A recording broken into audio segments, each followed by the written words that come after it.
On June 25th, 2005, river rafting guide Robert Thompson was taking two clients down the Hula Hula River in the Arctic National Wildlife Refuge in Alaska. As the three paddled along, they came across a campsite that was set up right off the bank of the river. And right away, Robert could tell something was very wrong because on the shore there were two inflatable rafts that had been torn to shreds.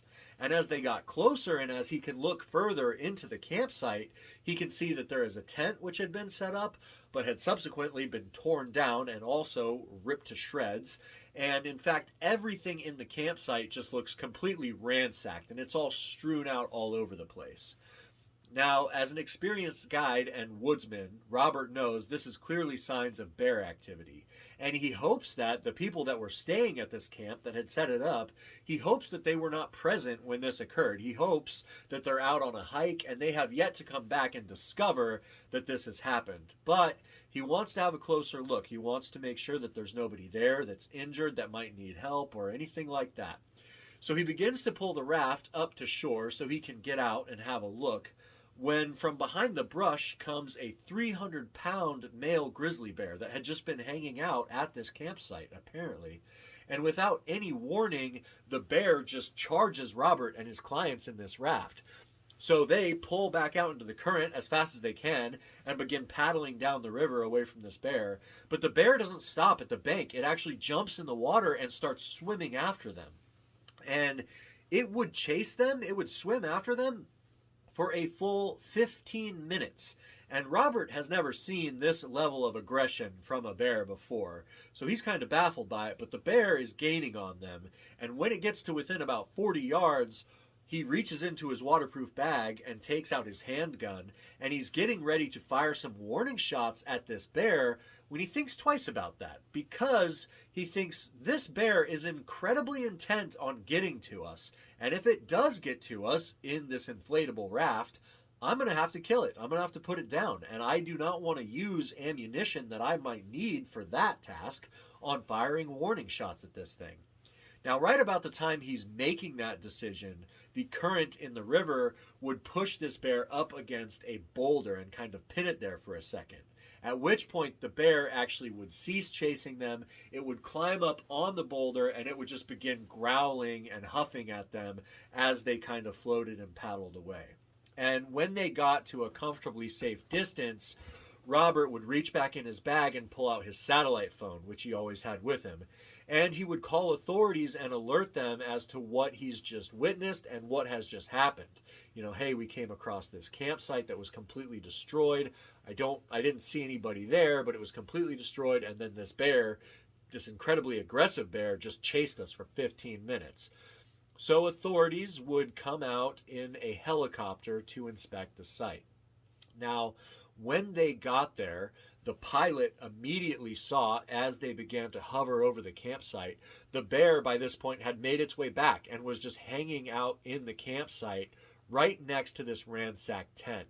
And as they're kind of looking down in the tent, they think they can see what looks like some human remains entangled within the fabric of the tent, but they're not sure. So they come down, and as they're descending, the noise of the rotors of the helicopter scare the bear off. But the bear does not go far. It would only end up going a few hundred meters away, and it would just kind of hang out there. They know this because the helicopter ended up going back up, but it would just kind of hang out there while the officers were inspecting this site. So helicopter comes down, it lets off the officers. They come out and they immediately make their way over to the tent where they think they may have seen some human remains.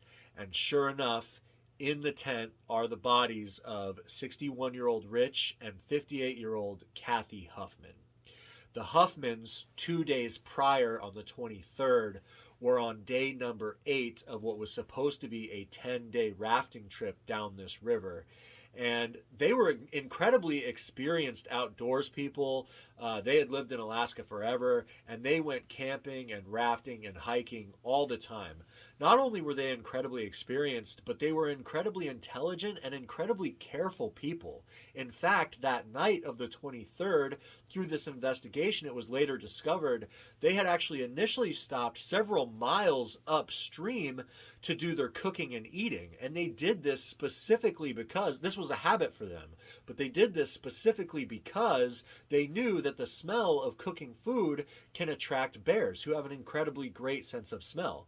So they ate miles away from where they would eventually end up camping at. And their campsite was very secure as far as food and everything goes. They had specific designed bear-proof, food storage bins that are specifically designed to keep the scent of food, trapped in the bin so bears can't smell it. And Rich was actually sleeping with his 45-70 lever action rifle that they had with them in the tent. And it appears that even though they did everything right, at some point during the night of the 23rd, this bear wandered into their camp and it tore open the side of their tent, apparently surprising Rich and Kathy. And we know it surprised them because Rich only had time to grab his rifle, and then he worked the lever action open, but didn't even have enough time to work it closed again before he was apparently incapacitated and or killed. For those of you who don't know, a lever action rifle is the type of rifle that you will often see in Western movies, and the way that it works is when you work the breech open, it opens up the chamber and allows a round to come in, and then when you close that lever, the bolt comes forward and forces the round into the chamber of the rifle, and that's when it's ready to fire. But he didn't even have time to do that. He only had time to pick it up and do that, and by the time he did that, the bear was on him and tearing him to pieces. So the officers are there on scene, and both of the Huffmans are clearly dead. There's blood everywhere. Both of their bodies are literally torn apart.